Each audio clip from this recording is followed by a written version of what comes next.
بعد فأعوذ بالله من الشيطان الرجيم بسم الله الرحمن الرحيم يا أيها الذين آمنوا اذكروا الله ذكرا كثيرا وسبحوه بكرة وأصيلا وقال رسول الله صلى الله عليه وسلم إنما الأعمال بالنيات أو كما قال عليه الصلاة والسلام وقال تعالى في شان حبيبه ومحبوبه مخبرا وآمرا إن الله وملائكته يصلون على النبي يا أيها الذين آمنوا صلوا عليه وسلموا تسليما اللهم صل على سيدنا مولانا محمد وعلى آل سيدنا مولانا محمد لا إله إلا الله لا إله إلا الله لا إله إلا الله حسبي ربي جل الله ما في قلبي غير الله نور محمد صلى الله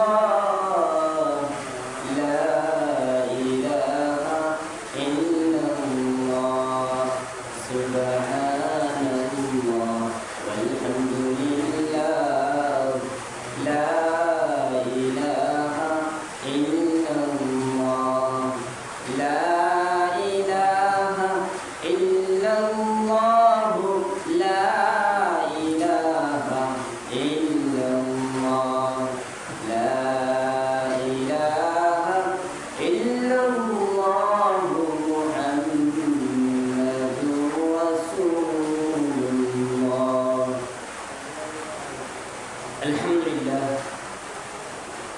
মহান আল্লাহ রব্বুল আলামিনের শুকর আদায় করছি যে মহান রব্বুল আলামিন আমাদেরকে দুনিয়ার সমস্ত ব্যস্ততা থেকে মুক্ত করিয়া আল্লাহ রব্বুল আলামিন আল্লাহর ঘরে জুমার নামাজ আদায় করার জন্য উপস্থিত করেছেন কিছু জিকির আজকার করার তসবিহ তাহলিল করার তৌফিক দান করেছেন এই মনিকে খুশি করার উদ্দেশ্যে সকলেই জুড়ে সরে বলি আলহামদুলিল্লাহ। সম্মানিত মুসলিম কেরাম, আমি আপনাদের সম্মুখে শুরুতে দুইটি আয়াত তেলাওয়াত করেছিলাম। আল্লাহ রাব্বুল আলামিন দুইটি আয়াতের মধ্যে কি বলেছেন? প্রথম আয়াতে বলছেন ইয়া আইয়ুহাল্লাযীনা আমানু যকুরুল্লাহা যিকরান কাসীরা।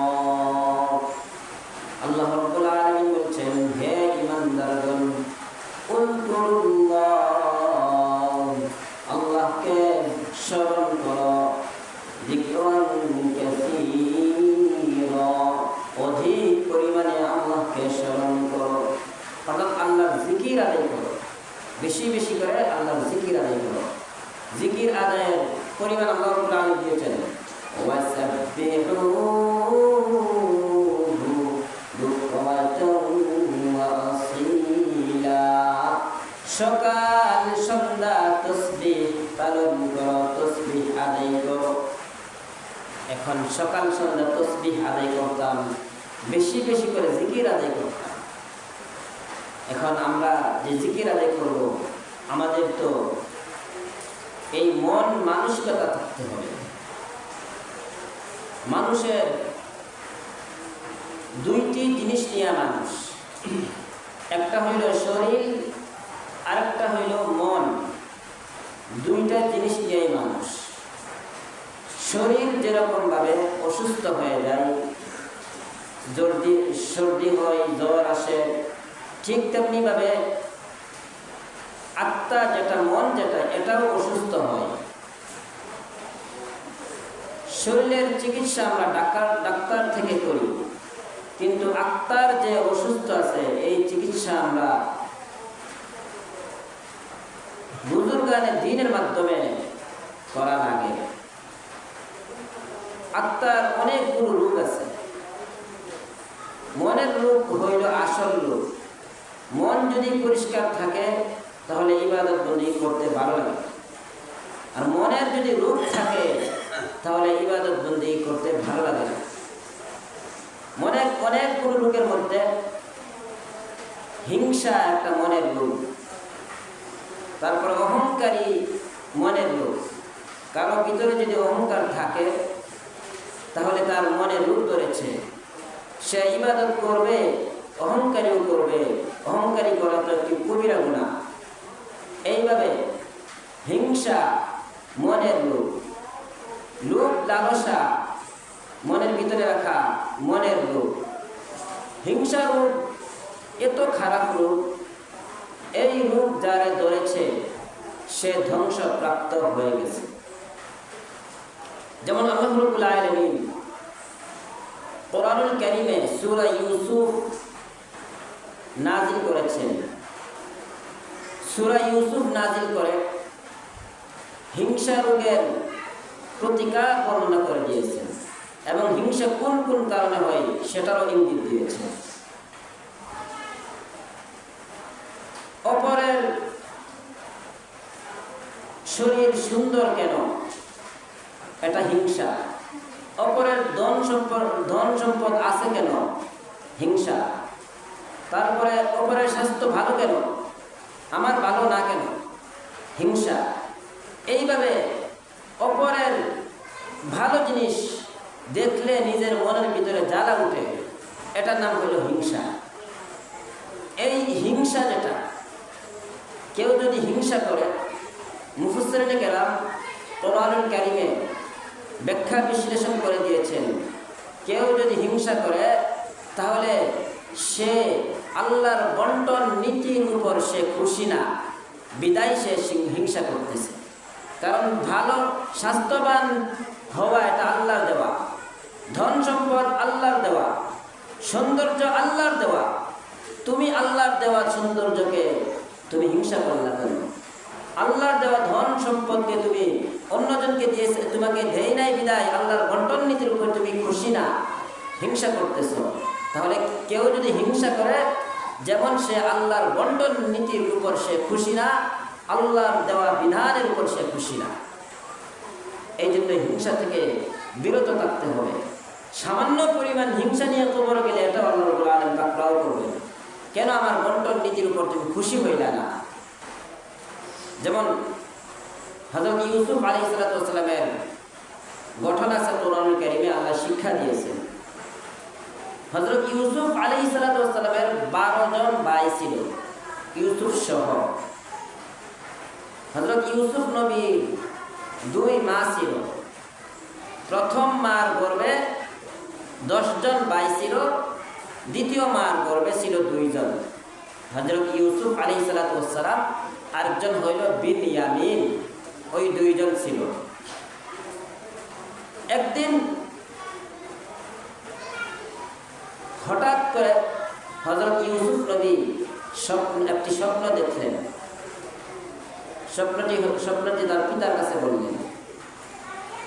إذ قال يوسف لأبيه يا أبت إني رأيت 11 كوكبا والشمس والقمر رأيتهم لي ساجدين হযরত ইউসুফ আলাইহিস সালামের পিতা ছিলেন হযরত ইয়াকুব আলাইহিস সালাম। হযরত ইয়াকুব নবী সবচেয়ে বেশি ইউসুফ নবীকে ভালোবাসতেন। এর কিছু কারণও ছিল। ওনার ভাইরা বড় যে ভাই 10 জন ছিল এরা একটু যুবক টাইপের, বড়সড়, আর হযরত ইউসুফ নবীর বয়স মাত্র 7 বছর। আর ওনার হযরত ইউসুফ নবীর ছোট অবস্থায় ওনার আম্মা মারা গেছেন। স্বাভাবিকভাবেই পিতার মায়া মহব্বত থাকবে ওই 7 বছরের বাচ্চার উপর, কারণ তার মা মারা গেছেন। আর ওরা তো রুজি রোজগার করতে পারবে, ওরা তো সচ্ছল, কিন্তু ওই দুর্বল 7 বছরের বাচ্চা, তারপরও তার মাও নেই। স্বাভাবিকভাবে হযরত ইউসুফ নবীর প্রতি তার পিতার মহব্বত একটু বেশি ছিল। এটা যৌক্তিক, মহব্বত থাকাই যৌক্তিক, কারণ দুর্বল সন্তানের উপর বাবা মার চিন্তা বেশি থাকে। এই হলো একটি কারণ। বাবার মহব্বতের, হযরত ইউসুফ নবীকে মহব্বতের আরেকটি কারণ হইল হযরত ইউসুফ নবীর কথাবার্তা, চাল চলন, আমল আখলাক, ছোট বাচ্চা, এরপরও কথাবার্তা, চাল চলন, আমল আখলাক অন্যান্য ভাইদের থেকে অনেক ভালো, তুলনামূলকভাবে অনেক ভালো। এই হইল আরেকটি কারণ, বাবা হযরত ইউসুফ নবীকে বেশি মহব্বত করার আরেকটি কারণ। আর 3 নম্বর আরেকটি কারণ হইল হযরত ইউসুফ নবী স্বপ্ন দেখলেন, এই স্বপ্নটি পিতার কাছে বললেন, আর পিতাও বুঝতে পারলেন ওই ব্যক্তি, আমার ওই সন্তান ভবিষ্যতে বড় কিছু হবে, নবী হবে। এই বাবা হযরত ইউসুফকে মহব্বত করতেন।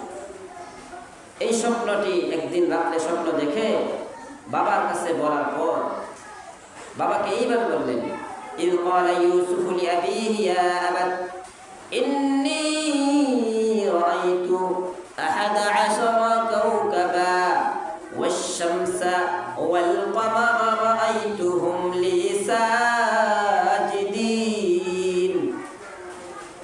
হে আমার পিতা, আমি গত রজনীতে স্বপ্নে দেখেছি ইন্নী রাআইতু 11 কাওকাবা, 11টি তারকা, চন্দ্র সূর্য আমার উদ্দেশ্যে আমাকে সিজদা করতেছে, আমি গত রাতে স্বপ্নে দেখেছি। হযরত ইউসুফ নবীর পিতা ইয়াকুব আলাইহিস সালাম এই স্বপ্ন শুনে উনি স্বপ্নের ব্যাখ্যা জানতে পারতেন। ওই স্বপ্নের ব্যাখ্যা হযরত ইউসুফ নবীকে দিয়ে দিলেন। হে আমার সন্তান, তুমি যে স্বপ্ন দেখেছ 11টি তারকা তোমাকে সিজদা করতেছে, চন্দ্র সূর্য তোমাকে সিজদা করতেছে, এই স্বপ্নের ব্যাখ্যা হইল তুমি ভবিষ্যতে দেশের বাদশা হবে। আল্লাহ রাব্বুল আলামিন স্বপ্নের মাধ্যমে জানায় দিলেন তুমি ভবিষ্যতে দেশের বাদশা হবে। আরেকটি কারণ হইল তুমি ভবিষ্যতে যারা স্বপ্ন দেখবে স্বপ্নের ব্যাখ্যাও তুমি জানতে পারবে, স্বপ্নের ব্যাখ্যাও তুমি জানবে। আরেকটি কারণ হইল তুমি ভবিষ্যতে নবী হইবা। এই 3টা সুখবর এই স্বপ্নের মাধ্যমে তোমাকে আল্লাহ দেখায় দিয়েছেন। তুমি ভবিষ্যতে এই দেশের বাদশা হইবা, তুমি ভবিষ্যতে ভবিষ্যতে তোমাকে আল্লাহ রাব্বুল আলামিন নবুয়ত দান করবেন, ভবিষ্যতে তুমি স্বপ্নের ব্যাখ্যাকারী হইবা। ওই 3টা কারণ তোমার স্বপ্নের মাধ্যমে আল্লাহ রাব্বুল আলামিন দেখায়া দিয়েছেন। হযরত ইউসুফ নবীকে এই স্বপ্নের ব্যাখ্যা দেওয়ার পর পিতা তার সন্তানকে বললেন, বাবা তুমি তো ছোট, তুমি সব কিছু বুঝবা না, এই স্বপ্নের ব্যাখ্যা আমি বলে দিয়েছি, ওই স্বপ্নের কথা তোমার ভাইদের কাছে বলবা না, তোমার বাকি যে ভাইগুলো আছে তাদের কাছে বলবা না। যদি বলো তাদের হিংসা বেড়ে যাবে, এমনিতেই তাদের হিংসা, আর যদি স্বপ্নের কথা বলো তাদের হিংসা আরো বেড়ে যাবে। কিন্তু যে কোনো উপায়ে হোক হযরত ইউসুফ নবীর স্বপ্নটা উনার ভাইয়েরা জানতে পারলেন। হয়তো উনি বলে নাই, হয়তো এমনও হতে পারে উনার ফুফুর কাছে বলেছে, ভাইয়ের কাছে না বলে ফুফুর কাছে বলেছে, আর ফুফুরা হয়তো বলে দিয়েছে। যে কোনো উপায়ে স্বপ্নটা জানতে পারলেন, ভাইয়েরা জানতে পারলেন। ভাইয়েরা জানার পর আরো বেশি তেলে বেগুনে জ্বলে উঠলেন। আমার পিতা অসুস্থ হয়ে গেলে 7 বছরের বাচ্চা সেবা করতে পারবে না, আমরা সেবা করি, আমরা সেবা করতে পারবো। আমার পিতা যদি দুর্বল হয়ে যায়, আমার পিতা অভাবগ্রস্ত হয়ে গেলে আমরাই রুজি রোজগার করে খাওয়াইতে পারবো। আমার পিতা আমাদেরকে মহব্বত করবে, এটাই যৌক্তিক। কিন্তু ওই আমাদেরকে মহব্বত না করে যারা বাবাকে খাওয়াইতে পারবে না, যারা বাবার অসুস্থ হইলে সেবা করতে পারবে না, তাদেরকে আমার আব্বা মায়া করে মহব্বত করে বেশি। সুতরাং এটা হতে পারে না। তারা যুক্তি দেখাইলো, আমার পিতাকে অসুস্থ হইলে আমরা সেবা করতে পারবো, 7 বছরের বাচ্চা পারবে না। রুজি রোজগার আমরা করে খাওয়াইতে পারবো, 7 বছরের বাচ্চা পারবে না। কিন্তু এই যুক্তি আসলে যুক্তি নয়, এটা কুযুক্তি। কারণ বাবা 7 বছরের বাচ্চাকে দেখার কারণ হইল, শুরুতে আমি বলছিলাম যে ওই সন্তানের মা ছোট অবস্থায় মারা গেছে। কিন্তু তারা বুঝলো না, তারা যুক্তি উল্টা যুক্তি দাঁড় করাইল। যারা আল্লাহর বিধানকে যৌক্তিক মনে না করে, অযৌক্তিক মনে করে, তারাই ধ্বংসপ্রাপ্ত হয়ে যায়। যেমন মরনে কে বাদ ক্যা হোগা, একটা উর্দু কিতাব আছে, এর বাংলা অনুবাদ বের হয়েছে, মরণের পর কি হবে ওই কিতাবে লেখা আছে। ওই কিতাবে একটি ঘটনা লেখা আছে। সেই ঘটনা হইল, একজন আলেম ব্যক্তি, সে উক্তি করত, বলা বলি করত, বা তার স্ত্রীর সামনেই বলতো যে আল্লাহর সমস্ত বিধিবিধান আমার কাছে যৌক্তিক লাগে, সব বিধানই যৌক্তিক, কিন্তু একটি বিধান অযৌক্তিক মনে হয়। সে আলেম, কিন্তু ভিতরে শয়তানি ঢুকে গেছে। সে বলছে একটি বিধান অযৌক্তিক মনে হয়। বিধানটি কি?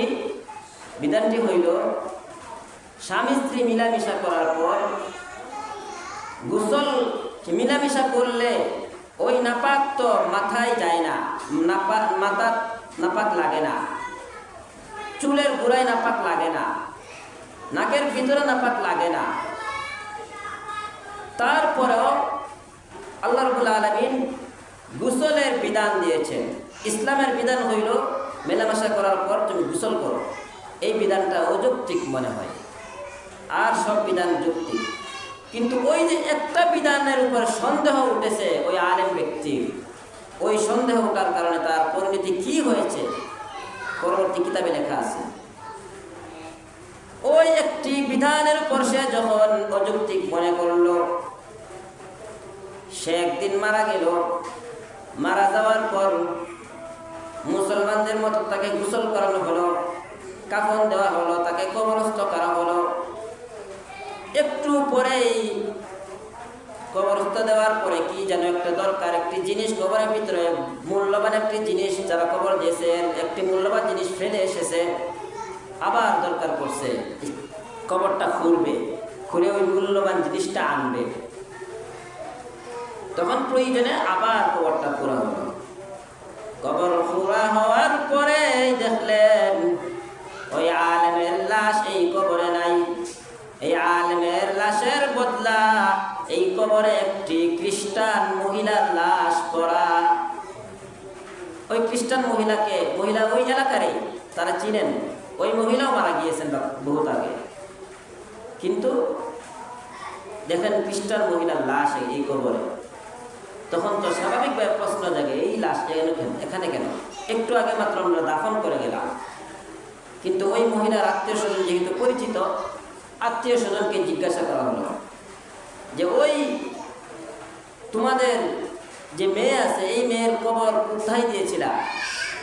আমরা তো এখানে আমাদের হুজুরের কবর দিয়েছিলাম, তোমাদের মহিলার কবর এখানে আসলো কিভাবে? তাহলে আমরা দেখতে চাই তোমরা যে এখানে কবরস্থ করছিলা সেইখানে ওই মহিলার কবরটা আমরা দেখতে চাই। স্বাভাবিকভাবে এই কবর খোলা হলো, ওই মহিলার কবরও খোলা হলো। খোলা হওয়ার পরে দেখা যায় ওই মহিলার কবরে ওই হুজুরের লাশ, খ্রিস্টান মহিলার কবরে ওই হুজুরের লাশ, আর হুজুরের কবরে ওই খ্রিস্টান মহিলার লাশ। তখন ওই খ্রিস্টান মহিলার আত্মীয়দেরকে জিজ্ঞাসা করা হলো, তোমাদের সন্তান এমন কোন আমল করেছিল যে আমল করার কারণে তার লাশ আলেমের কবরে তার লাশ হয়ে যায়? তখন আত্মীয় স্বজনরা বললেন যে ওই লাশটি আলেমের কবরে হওয়ার কারণ তেমন আমল আমরা দেখি নাই, তবে একটা কথা সর্বদা বলতেন। সেই কথা হইল, সে মাঝে মাঝে বলতেন ইসলাম ধর্মই সত্য ধর্ম, ইসলাম ধর্মই সত্য ধর্ম। মাঝে মাঝে আমাদের এই মেয়েটা বলতেন ইসলাম ধর্মই সত্য ধর্ম। মানুষের বুঝতে বাকি নাই ইসলাম ধর্ম সত্য ধর্ম। এই কথা যখন ওই মহিলা উপলব্ধি করলেন, আল্লাহ রাব্বুল আলামিন ওই মহিলাকে ইসলাম ধর্মের উপরে মৃত্যুবরণ করালেন। আর ওই মহিলাই খাঁটি মুসলমান হইয়া একজন হুজুরের কবরে গেলেন। আর ওই হুজুরের স্ত্রীকে জিজ্ঞাসা করা হলো, কোন বদ আমল করেছে তোমার স্বামী, যে বদ আমলের কারণে এই অবস্থা? তখন বললেন, আমার স্বামী ইসলামের সমস্ত বিধিবিধানেই যৌক্তিক মনে করতেন, যৌক্তিক, কিন্তু একটা বিধান গোসলের পর যে গোসল স্বামী স্ত্রী মিলনের পর গোসল করা, এটা অযৌক্তিক মনে করতেন। এই একটা বিধানে অযৌক্তিক মনে করতেন। মানুষের বুঝতে বাকি নাই আল্লাহর বিধানকে যারা অযৌক্তিক মনে করে তাদের পরিণতি খ্রিস্টান ইহুদিদের মতোই হয়। এই জন্যই আল্লাহর প্রতিটা বিধান আমাদের যৌক্তিক মনে করতে হবে। আল্লাহর প্রতিটা বিধান যৌক্তিক। ইউসুফ আলাইহিস সালামের পিতা ইউসুফ নবীকে ভালোবাসতেন, মায়া করতেন যৌক্তিক কারণে, অযৌক্তিক কোনো কারণে নয়। ওই সন্তানের আমল আখলাক ভালো, ওই সন্তানের কথাবার্তা ভালো, ওই সন্তান ভবিষ্যতে নবী হবে, ওই সন্তানকে আল্লাহ রাব্বুল আলামিন বাদশাহী প্রদান করবেন, যৌক্তিক কারণেই মায়া করতেন। কিন্তু ভাইরা তারা তো এটা মেনে নিতে পারে না। আমার বাবা কেন ওই ইউসুফকে ভালোবাসবেন, আমাদেরকে কেন ভালোবাসেন না? তখন তারা সলা পরামর্শ করতেন। إذ قالوا ليوسف وأخوه أحب إلى أبينا منا ونحن عصبة إن أبانا لفي ضلال مبين। তারা বললেন লাইউসুফ ওয়া আখুহু আহাব্বু ইলা আবিনা মিন্না, যে আমার আব্বা ইউসুফ নবীকে আর তার ভাইকে বেশি ভালোবাসেন, অথচ আমরা ভালোবাসার বেশি দাবিদার। আমার আব্বার ভালোবাসা আমাদের দিকে আসা দরকার, সুতরাং আমার ভাইকে বাপ থেকে বিচ্ছিন্ন করে দিব, ইউসুফকে আমার পিতা থেকে হটায়া দিলে পিতার ভালোবাসা ইউসুফ থেকে আমাদের উপর আসবে। হিংসার বশবর্তী হইয়া সেই ইউসুফ নবীকে হটায় দিতে চাই পিতার আদর যত্ন থেকে। কিভাবে হটাইবে? বাকি 10 ভাই বসে পরামর্শ করলেন কি করা যায়। কোন ভাই বললেন ইউসুফকে ডাইরেক্ট হত্যা করে ফেলবো, আবার কোন ভাই বললেন হত্যার গুনাহ তো আমরা নিতে পারবো না, ইউসুফকে আমরা অন্য দেশে নিয়ে রেখে আসবো। এইভাবে পরামর্শ করলেন। শেষ পর্যন্ত ইউসুফ নবীর ব্যাপারে তাদের সিদ্ধান্ত হইল পিতার কাছ থেকে যে কোনো উপায়ে বুঝাইয়া শুনাইয়া ইউসুফকে পিতার কাছ থেকে সরাইয়া আমরা যে কোনো এক জায়গায় রেখে আসবো। ইউসুফকে হত্যা করবো না, হত্যার গুনাহ আমরা নিতে পারবো না। তখন পিতার কাছে গিয়ে কি বলবে? পিতার কাছে গিয়ে অভিনয় করে বললেন, হে আমাদের পিতা, আমরা তো এক জায়গায় যাইতেছি, আমরা এক জায়গায় একটা কাজের জন্য যাইতেছি, আমাদের কাছে ইউসুফকে আপনি দিয়ে দেন, সে খেলাধুলা করবে, সে খেলাধুলা করবে। পিতা মনে মনে ধারণা করলেন আমার ইউসুফকে নিয়ে না জানি কি করে, পিতার সাথে সাথে বলেই ফেললেন আমার ইউসুফকে তোমরা নিবা, না জানি আমার ইউসুফকে বাঘে খেয়ে ফেলে।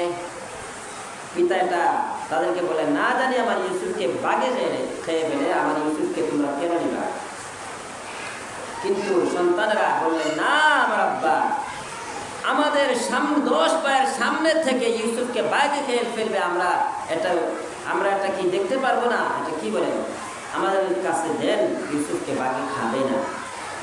এইভাবে বাঘকে বুঝাইয়া সুজাইয়া ইউসুফ নবীকে বাপের কাছ থেকে সরাইলেন, সরাইয়া এমন এক জায়গায় নিয়ে ফেললেন যে জায়গা একটি কুয়া। এটা লম্বা ঘটনা, ইউসুফ নবীর ঘটনা, একটা সূরা আল্লাহ রাব্বুল আলামিন নাযিল করেছেন, সূরাতুল ইউসুফ। লম্বা ঘটনা, ঘটনা বলতে গেলে এইভাবে 10 দিন সময় লাগবে ব্যাখ্যা বিশ্লেষণ করতে গেলে। তাহলে তার ভাইয়েরা হিংসা করে ইউসুফ নবীকে বাপ থেকে সরাইলেন, হত্যা করতেও চাইলেন। মূল কারণ হইল অন্তরে হিংসা। কেন আমাদের থেকে ইউসুফ সুন্দর হবে, কেন আমাদের থেকে তার আমল আখলাক ভালো হবে, কেন সে ভবিষ্যতে বাদশা হবে, কেন সে ভবিষ্যতে নেতা হবে, কেন সে ভবিষ্যতে স্বপ্নের ব্যাখ্যাকারী হবে, আমাদের হিংসা লাগছে। এই জন্যই তাদের ঘুম নাই, তাদের আরাম নাই। যারা হিংসু, অপরের উপর হিংসা করে, তাদের ঘুম হয় না, তাদের আরাম হয় না। তারা ওই হিংসার জ্বালাই ঘুমাইতে পারে না, হিংসার জ্বালাই 24 ঘন্টা থাকে। এই জন্যই আমাদের হিংসা থেকে বিরত থাকতে হবে। হিংসা হইল একটি মনের রোগ। এই মনের হিংসাকে আমাদের দূর করতে হবে। বললাম তো 2টি রোগ, একটা হইল শরীরের রোগ, একটা হইল মনের রোগ। শরীরের রোগের যেভাবে আমরা চিকিৎসা করি, মনের রোগের চিকিৎসা করতে হবে। চিকিৎসা কার কাছে করবো? উলামায়ে কেরাম, বুজুর্গানে দ্বীন, পীর বুজুর্গ যারা আছে তাদের সুহবতে থাকা, তাদের সাথী হওয়া। যদি তাদের সুহবতে থাকা যায়, তাদের সাথী হওয়া যায়, তাহলে বুজুর্গানে দ্বীনের সুহবতে থাকার কারণে নিজের ভিতরের যে রোগগুলো আছে এই রোগগুলো দূর হবে।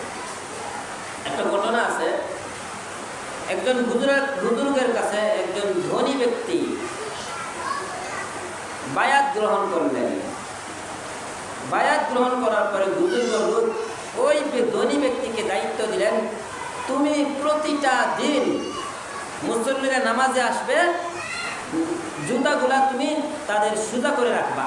প্রতিদিন তারা নামাজে আসবে, তাদের জুতাগুলা সোজা করে রাখবা, সোজা করে রাখবা। তারা নামাজ পড়ে যাতে জুতা পরিধান করে করে বের হতে পারে। এখন সে তো ধনী লোক, কোটি কোটি টাকার মালিক, কিন্তু তার বুজুর্গ এটা বলছে কি করবে? তখন সে প্রতিদিনেই জুতাগুলা পরিষ্কার করে দেয়, জুতাগুলা সোজা করে দেয়। সোজা করে দেওয়ার পরে একদিন তার ভিতরে হিংসা দূর হয়ে গেছে। একদিন সে মনে মনে বলে, হাই, আমি এই বুজুর্গের কাছে আসার কারণে আমার ভিতরে হিংসা দূর হয়েছে। আগে ভাবতাম যে আমার মতো ধনী আর কি আছে, আমি এই এলাকার বড় ধনী, আমি সম্পদশালী, এই সেই ভাবতাম। কিন্তু জুতা সোজা করে দেওয়ার পরে বুঝলাম না, এই দুনিয়ার অহংকারী নয়, পরকালে হলো আসল জিন্দেগি। এই আসল জিন্দেগি কামাই করতে হলে দুনিয়ার ধন সম্পদের তোয়াক্কা করা যায় না, ধন সম্পদ নিয়ে বড়াই করা যায় না, বড়ত্ব দেখানো যায় না, দুনিয়ার কোনো কিছুই পড়ুয়া করা যায় না। আল্লাহকে খুশি করতে হলে দুনিয়ার সব কিছু ছাড়তে হবে। এই যে মনের ভিতর ধারণা পাল্টায় ফেললেন, পাল্টায় ফেলার পরে ওই ব্যক্তিটি ভবিষ্যতে ওই ব্যক্তি বড় বুজুর্গ হয়ে গেলেন। সুতরাং মনের ভিতরে হিংসা রোগটাকে আমাদের দূর করতে হবে। হিংসা রোগ যদি দূর করি তাহলে আল্লাহ রাব্বুল আলামিন দুনিয়াও কল্যাণ দান করবেন, আখিরাতেও কল্যাণ দান করবেন। নামাজের সময় হয়ে গেছে। আল্লাহ